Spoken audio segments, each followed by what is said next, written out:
bloquer 3 calls par jour en prospection à froid, reste bien jusqu'à la fin de cette vidéo parce que je vais tout te donner. Je vais te donner qu'est-ce qui fait qu'une trame est bonne et qu'elle fonctionne et les grands principes dans la prospection que tu dois absolument respecter. Elle va être assez longue, je pense, la vidéo, mais reste bien jusqu'au bout parce que je vais littéralement tout te donner. Déjà, avant même de rentrer dans les détails de la trame, ou même de comprendre les grands principes, il faut que tu puisses déjà trouver des prospects. Je pense que c'est pas vraiment un problème pour toi, mais je vais quand même passer dessus parce que c'est important. Il faut que tu puisses avoir un bon sourcing, un bon targeting de prospects, et en particulier en prospection froide, c'est hyper important.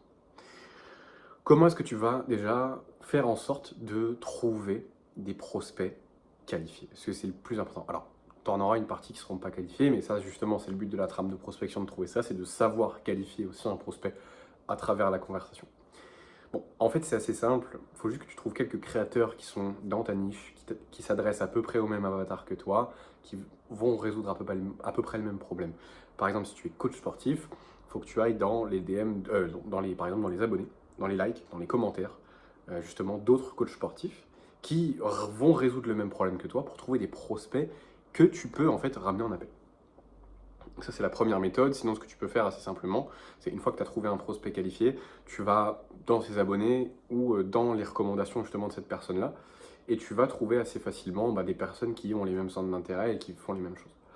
Donc ça, c'est la première méthode, et tu trouves en fait plein de coachs comme toi, ou plein d'accompagnateurs comme toi, ou bref, de créateurs qui sont dans ta niche, tu en trouves plein. Tu fais une liste Dream 100, c'est ça qu'on appelle. Une liste Dream 100, en fait, c'est une liste de 100 créateurs qui sont dans ta niche, qui parlent à ton avatar, et qui, dans leurs abonnés, tu vas pouvoir trouver ton avatar. Comme ça, tu vas pouvoir les contacter. Il faut que tu puisses en contacter, justement, on en parlera après, plusieurs dizaines par jour. Donc ça, c'est la première chose, c'est avoir un bon sourcing de prospects. C'est le plus important. Je sais qu'il y a des logiciels pour ça. Je m'y connais pas trop. Je fais directement sur Instagram. Ça me pose aucun problème. Même sur je sais que sur LinkedIn, tu peux fonctionner un peu pareil, mais tu peux pas faire autant de volume. Sur les autres plateformes, je ne connais pas. Mais sur Instagram, ça fonctionne très bien. Voilà pour ça. Une fois que tu as trouvé des prospects, il faut que tu puisses avoir un premier message qui permet d'attiser un peu de curiosité et qui juste en fait puisse être ouvert assez facilement, parce que c'est le but quand même du premier message, c'est juste qu'il soit ouvert au-delà du reste. Parce que même si après tu recadres et tu vas sur une ligne de questionnement, c'est pas grave si le premier message il a un peu rien à voir. En vrai c'est sûr s'il a rien à voir, mais tu seras capable de recadrer, de traiter les objections justement. Et vraiment le but du premier message c'est qu'il soit ouvert. Et c'est tout. C'est pour ça que les messages extrêmement simples, comme par exemple Hello, est-ce que tu t'intéresses à... Et là tu mets le nom de ta niche, point d'interrogation. Ou par exemple si toi tu es plus dans le B2B, tu peux demander ok, est-ce que tu vends toujours tes services. Tu peux... en fait c'est des messages extrêmement simples, des questions généralement fermées, qui permettent justement de répondre facilement en fait. Parce qu'une question ouverte, ça demande un peu plus de friction. Tu peux commencer à les poser quand la personne t'a déjà répondu, mais pas quand elle n'a pas ouvert ton message, parce que ça rajoute juste de la friction pour rien. Ça, c'est la première chose. Moi, personnellement, mon premier message, c'est pas ça que j'utilise, mais parce que je m'adresse à un marché, et du coup, j'ai trouvé le message le plus adapté pour mon marché. Le message le plus adapté pour mon marché, c'est « Salut prénom, je t'ai préparé une petite analyse de profil qui fait 2-3 minutes de mémoire avec des pistes d'optimisation pour t'aider à atteindre et dépasser 5 000 € par mois. Est-ce que c'est OK si je te l'envoie ?» Voilà. Je demande juste si c'est OK, donc c'est un oui-non, c'est une proposition de valeur. Voilà, j'ai plutôt un bon taux de réponse. De mémoire, c'est entre 17 et 25%. Donc c'est parfait. C'est vraiment parfait. J'ai pas mal de réponses. Alors parfois j'ai des noms évidemment, et donc il faut traiter les objections, mais voilà. Donc ça c'est pour le premier message. Ton seul but c'est qu'il soit ouvert. Ensuite, en fonction de ton message, par exemple, moi j'ai pas besoin de polariser parce que le mec comprend déjà que je suis là justement pour lui apporter des choses, donc pas trop besoin de cadrer à ce niveau-là. Parfois il faudra recadrer si le prospect ne rentre pas dans ta frame. Si ton prospect te dit non mais j'ai pas le temps, non mais ça m'intéresse pas, enfin ce genre de choses, là il faut recadrer, il faut traiter l'objection. Une fois que toi tu as envoyé un message par exemple, est-ce que tu t'intéresses à X domaine par exemple, typiquement ce que tu vas faire c'est que là à ce moment-là tu vas polariser. Il faut absolument que tu polarises parce que sinon tu vas rentrer, il va y avoir des non-dits, ça va être bizarre, le mec il va pas savoir pourquoi tu es là, la conversation va être chelou, il va se méfier, il va pas vouloir te répondre, bref il va te ghoster. Là il faut rentrer dans la polarisation. Donc là tu peux littéralement, si t'es chaud, là, littéralement, tu prends le temps d'écouter ce que je te dis et tu notes le message parce que je pense que c'est le meilleur actuellement. C'est ok, super, ben, pour être totalement transparent avec toi, je t'ai contacté pour connecter avec toi et voir si je pouvais t'apporter quelque chose dans. Donc là, tu mets ton domaine. J'ai quelques questions à te poser qui prennent 2-3 minutes maximum. Est-ce que c'est ok si je te les pose? Voilà. Si jamais tu veux noter le message, tu reviens en arrière. Mais concrètement, t'as juste à faire ça et généralement la plupart des gens sont ok. S'il y a objection, après, il faut la traiter. Je te dirai après justement comment tu vas pouvoir la traiter. Attends, je vais juste noter ça parce que j'avais pris des petites notes. Faut pas que j'oublie. Objection. Ok. Donc, une fois que tu as polarisé, là, tu peux rentrer dans la ligne de questionnement. Ligne de questionnement, c'est hyper important parce qu'il faut que tu puisses, en le moins de questions possible, qualifier ton prospect. Généralement, du coup, ce que je recommande à beaucoup de gens, et peu importe les niches, et ça marche toujours très bien, c'est ok, super, tu en es où dans ton parcours de. Et là, tu reprends la niche. Par exemple, si c'est le business en ligne, t'en es où dans ton parcours entrepreneurial? Si c'est dans la niche du sport, plus précisément des coachs sportifs, par exemple, c'est bah, ok, t'en es où dans ton parcours de musculation ou de street workout, ou bref, peu importe. Niche de la séduction, bah, justement, t'en es où dans ton parcours avec les femmes? T'en es où dans ton parcours en séduction? Voilà. Généralement, c'est ça, c'est pas très compliqué. C'est juste, en fait, pourquoi est-ce que tu poses cette question? C'est une question ouverte, la première, et en fait, ton prospect va assez facilement te dire où est-ce qu'il en est. Il va te dire, par exemple, dans la niche du business, bah, s'il a déjà un business ou pas, et s'il a déjà eu des clients ou pas, il va assez facilement te le dire. Dans la niche de la musculation, là, j'ai pas trop de data sur ça, mais je sais que j'ai déjà eu des exemples, et généralement, tes prospects, ils vont me dire, ah bah, je m'entraîne X fois, là, j'ai fait telle transformation, j'ai tel body fat et tout. Voilà. Et j'ai tel problème. Voilà. Donc, ils peuvent déjà te donner des inefficacités. Et en fait, ce que ça va permettre de relever, c'est déjà, ok, où est-ce qu'il en est actuellement? C'est hyper important. Et là, il va falloir personnaliser un petit peu plus. Tu vois, par exemple, une fois que tu as posé la question, t'en es où dans ton parcours de, là, il faut que tu sois un peu plus précis, tu vois. Par exemple, dans la niche du business, ce que je demande, c'est, ok, top.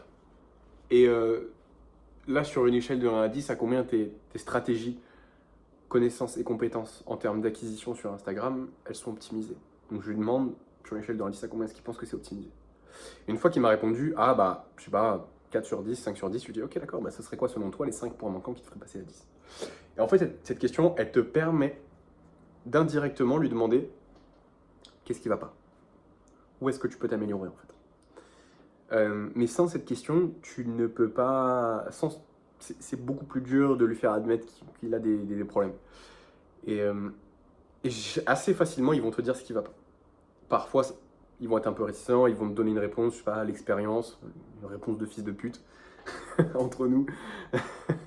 Non, tu vois, par exemple, si tu te prends des réponses genre manque d'expérience, je sais pas, non, mais en fait, j'ai pas besoin d'aide, c'est qu'ils savent que si tu leur dis ça, enfin, en gros, c'est qu'ils savent si tu leur donnes. Non, attends, c'est qu'ils savent que s'ils te donnent ce qui va pas, tu vas pouvoir leur vendre un truc. En tout cas, ils vont penser que tu vas pouvoir leur vendre un truc. Et donc, ils sont très réticents à l'idée de te parler de leurs problèmes.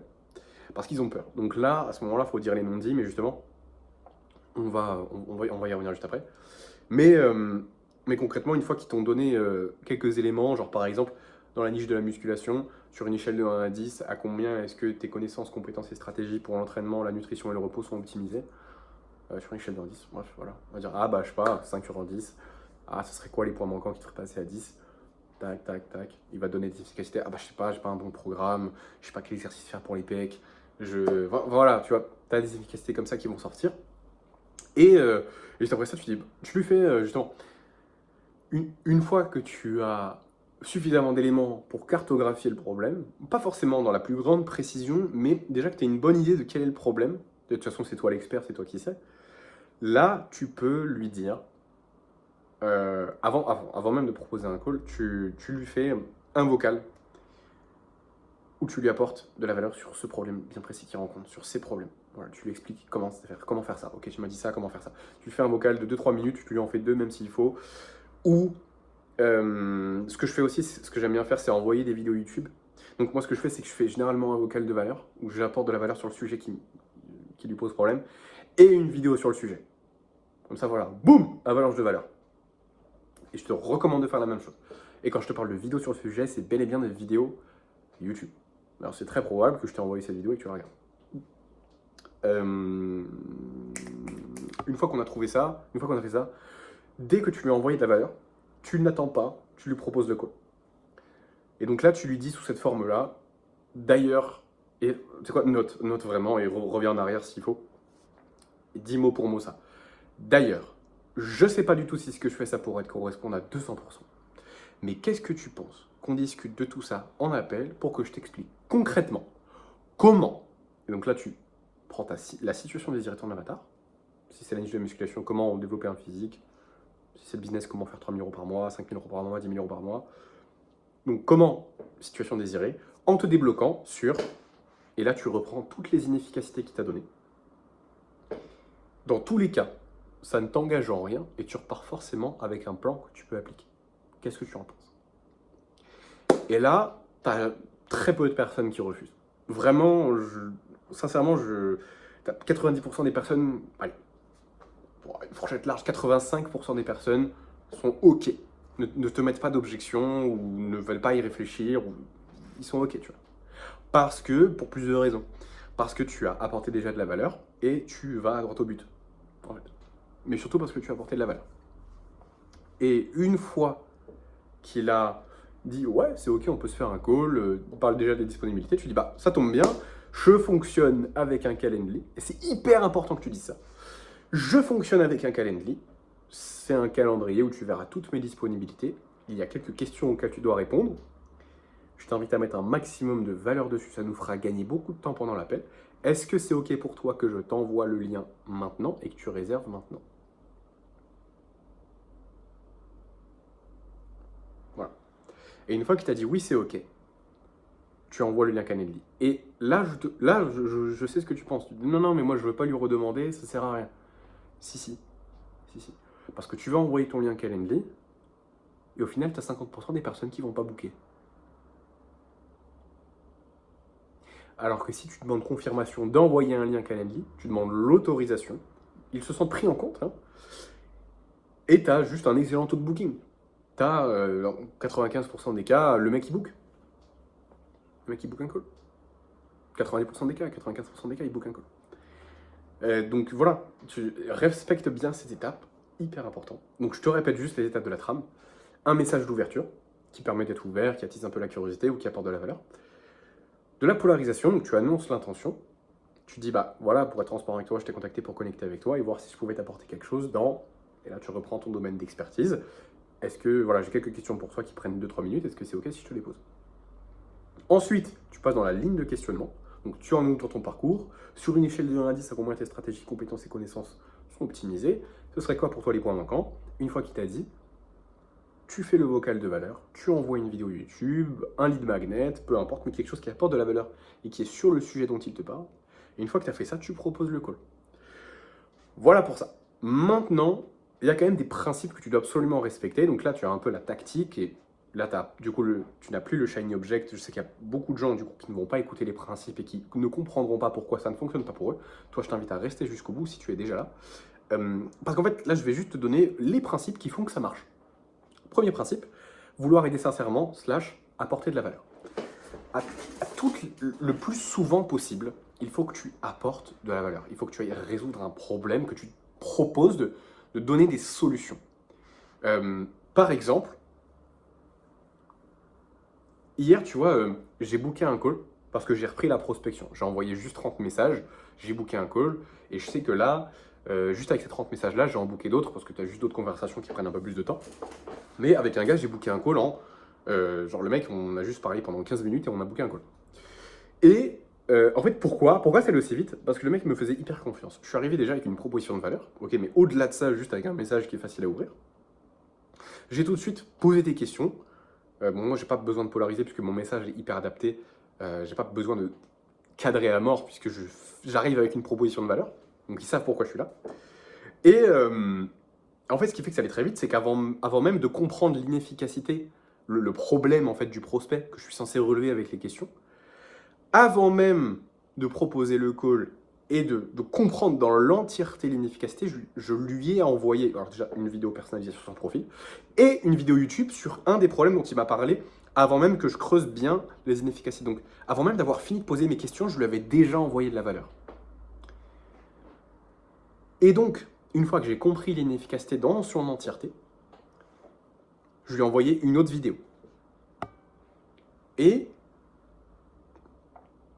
je lui ai proposé le call, il a dit oui, et je lui ai envoyé une autre vidéo sur mon système dans l'entièreté. Voilà. Donc au final, il a une vidéo personnalisée, 2 vidéos qu'il peut regarder. C'est déjà quelqu'un hyper engagé, très qualifié. Par exemple, sur le questionnaire du Calendly qu'il m'a rempli, il a coché la case qui est déjà prêt à investir plusieurs centaines, plusieurs milliers d'euros. Et donc ça, c'est quelqu'un qui est engagé, parce que quelqu'un qui te coche dans le Calendly qu'il est prêt à investir, c'est qu'il te fait confiance, il sait que tu peux l'aider, et il est très ouvert à l'idée d'investir. Et donc ça, c'est exactement ce que tu veux.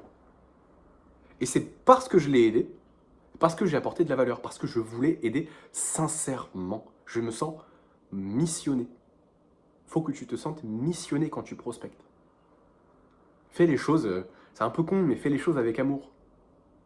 Kiffe ce que tu fais en vrai.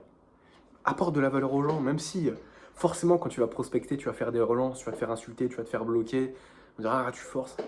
On s'en fout. T'es là pour aider les gens, sans toi missionner. Deuxième principe qui a fait que j'ai booké hyper rapidement, c'est la réactivité. C'est tout con. Plus tu es réactif, plus ton taux de booking est élevé, et plus tu bookes des calls rapidement en fait. Voilà. J'ai rien d'autre à ajouter là-dessus. Donc quand tu as un prospect qui est assez engagé, réponds-lui rapidement. Là, je t'ai montré, enfin, je t'ai pas montré la conversation, mais je t'ai expliqué par A plus B que plus tu réponds vite, plus tu bookes vite des calls. Donc, sois réactif. Voilà, j'ai rien d'autre à dire. Active les notifications. Voilà, et quand un mec chaud te répond, réponds-lui rapidement. Tu as évidemment une partie cadrage. Donc là, comme on n'a pas exactement la même trame de prospection, toi et moi j'ai un message qui me permet de ne pas cadrer, donc de réduire le nombre de messages que j'envoie. Toi, tu vas sûrement avoir besoin de cadrer, puisque tu ne peux pas faire forcément une vidéo d'analyse comme je le fais, parce que ça ne s'apprête pas trop à un coach sportif. Ça ne s'apprête pas trop à un coach en séduction, dans la vie de la séduction, ni dans le dev perso. Plutôt business, et encore si le mec il a un profil Instagram et que c'est son système d'acquisition. Profil LinkedIn, ça marche aussi. Profil YouTube, compliqué, parce que tu peux pas contacter directement via YouTube, mais c'est faisable si tu trouves une adresse mail. Mais bref, c'est vraiment très spécifique à ma niche. Mais il faut que tu cadres en fait. Cadre les choses, et c'est important que du coup tu fasses un message de polarisation juste après ton premier message qui permet d'open, en fait, d'ouvrir. C'est que tu cadres toujours les choses. Si le mec ne veut pas comprendre, non, mais j'ai pas envie que tu me vendes un truc, tu lui dis, bah écoute, là, je comprends que tu as cette crainte-là, et bon, on aura peut-être l'occasion d'en discuter, mais je ressens que c'est une grosse réticence de ta part à l'idée d'investir. Mais là, je te parle pas du tout d'investir. L'objectif de la conversation, c'est que je puisse voir en quoi je peux t'aider et peut-être te rediriger vers des ressources YouTube ou des ressources que j'ai créées moi-même qui pourront t'aider dans tous les cas. Voilà. Tu pars toujours. En fait, il faut que tu cadres la conversation, tu es là pour l'aider. Parce que c'est vrai, tu es là pour l'aider. Oui, tu as un business à faire fonctionner, tu n'es pas une association, mais tu es là pour l'aider sincèrement. Et donc, c'est ça ton cadre, en fait. C'est ça le cadre à respecter. C'est que si le mec te dit oui, mais je suis pas intéressé, bah, t'es pas intéressé par quoi? Il est con, quoi. Enfin, genre, t'es juste là pour l'aider. T'es juste là pour lui apporter de la valeur. De toute façon, tu sais très bien que le mec, si tu lui apportes pas de valeur, il va pas te faire confiance et tu pourras pas bosser avec lui. Donc tu es obligé de lui apporter de la valeur, tu es obligé de créer de la confiance. Donc tu es là pour l'aider en fait. Tu es juste là pour l'aider. Donc quand le mec te dit je suis pas intéressé, mais tu dis ok, bah tu m'es intéressé par quoi exactement? Je comprends pas. Vraiment, tu poses la question de manière très naïve alors que tu sais pertinemment ce qu'il essaie de te dire. Il faut vraiment que tu le fasses se rendre compte que t'es pas là pour lui vendre un truc, tu es là pour l'aider. Et si tu peux l'aider vraiment jusqu'au bout, là tu lui proposeras une solution. Évidemment qu'il représente un investissement, mais tu es là pour l'aider. Garde ce cadre-là. Et si le mec ne veut pas comprendre, tu recadres plus tard, tu dis mec écoute je comprends, t'as été réticence et tout, mais là comme je te dis, c'est pas la première fois que je te le dis, je suis pas là pour te vendre un truc, je suis là pour t'aider, voir ce que je peux t'apporter, de manière offerte, ça ne t'engage en rien, il n'y a pas de piège. Donc est-ce que c'est ok que je te pose ces quelques questions? Voilà, tu recadres minimum 3 fois si le mec ne comprend pas ton cadre, il ne veut pas respecter ton cadre. Hyper important. Donc voilà pour le cadrage. Pareil, si le mec est pas trop engagé, qui te répond pas, faut que tu faut que tu l'allumes au bout d'un moment, tu lui dis ok, est-ce que tu m'autorises à te dire ce que tu as besoin d'entendre et pas ce que tu as envie d'entendre pour progresser. Et une fois qu'il t'a dit oui, ok, et tous les gens te diront oui, c'est ok, parce que personne veut être un lâche, parce que si on refuse ça, c'est juste qu'on est lâche, donc personne ne te dira non. Et là, faut que tu lui dises de manière très honnête, très cash. Enfin, faut pas l'insulter non plus, hein, mais faut que tu lui dises, voilà, tu dises les non-dits, bah écoute, là, je ressens que tu as une réticence à l'idée d'investir, je te parle pas d'investir, ça fait plusieurs fois que je te le dis, je suis juste là pour t'aider. Et c'est probablement ça aussi qui fait que ça avance pas dans ton business, par exemple. Tu peux lui dire quelque chose comme ça, alors là, c'est peut-être un petit peu trop. Mais faut que tu dises non, voilà, je ressens ta réticence, ça fait plusieurs fois que je te le dis, tu vas comprendre, je suis là juste pour t'aider, et peut-être que tu penses que tu n'as pas besoin d'aide, c'est ok. Maintenant, est-ce que tu penses pas que même le plus grand des entrepreneurs, comme par exemple Elon Musk qui fait des centaines de milliards à l'année, euh, est-ce qu'il n'a pas besoin d'aide lui aussi? Est-ce qu'il a besoin de s'améliorer sur quelque chose? Bah oui, forcément. Donc pourquoi toi est-ce que tu n'aurais pas besoin de t'améliorer? Pourquoi toi est-ce que tu serais parfait? Par exemple, bon là c'est un peu trop cash en vrai, là, je t'avoue. Il y a beaucoup de gens qui vont se braquer même comme ça, donc je te déconseille de le faire aussi cash, mais... Mais ça permet en fait de, voilà, de dire bah non, là tu te bullshit, écoute, mon cadre c'est ça, c'est 100% pour toi, et si t'es pas prêt à l'accepter, bah c'est ciao. Voilà pour ça. Ensuite, bah, comment traiter une objection de manière générale, c'est tu embrasses l'objection, donc tu l'acceptes, tu dis écoute, y a pas de problème, je comprends complètement, tu recadres, tu proposes un, euh, une nouvelle manière de voir la chose. Tu dis, bah, écoute, je comprends que tu fasses prospecter à longueur de journée. Maintenant, voilà, l'objectif de la conversation, c'est que je puisse voir comment est-ce que je peux t'aider de manière offerte. Et en te posant quelques questions, est-ce que c'est OK pour toi si je pose des questions? Voilà. Tu embrasses l'objection, tu dis, hey, je comprends, il n'y a pas de problème, moi aussi je me fais prospecter. Tu recadres, embrasser, recadrer, et ensuite tu questionnes. Embrasser, recadrer, questionner. Voilà. Dernière chose que tu dois absolument mettre en place, évidemment, c'est le volume. C'est la dernière chose dont je te parle, mais c'est une des choses les plus importantes. En termes de volume, l'objectif, c'est 60 DM par jour et 40 relances. 60 nouveaux DM et 40 relances. Je pense que tu as à peu près tout. Tu as juste à dérouler.